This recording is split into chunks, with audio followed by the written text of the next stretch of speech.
Welcome to Kenton's videos. Enjoy the video.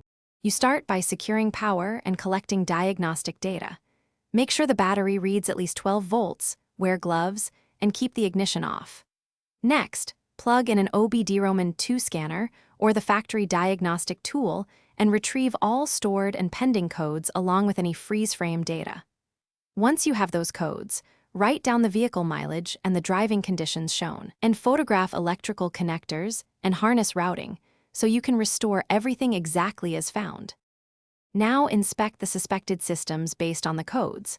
Look for cracked vacuum hoses, loose or corroded connectors, and damaged sensor wiring.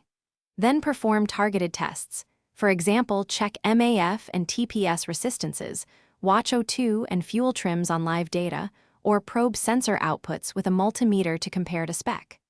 Once individual components are inspected or swapped, clear the codes and drive a typical test cycle while watching live data. This confirms whether the fault. Finish by replacing confirmed faulty parts and repairing wiring with proper crimps, shrink tubing, or solder. Use OEM or high-quality aftermarket parts. Once repaired, perform relearn steps like throttle or idle adaptations, and then clear codes and run the required drive cycle to let readiness monitors set. If the check engine light returns, focus on shake tests, grounds, and ECU connectors. Consider an ECU update or advanced manufacturer scan tool diagnostics. A key troubleshooting tip: intermittent faults often trace back to poor ground or wiring chafing.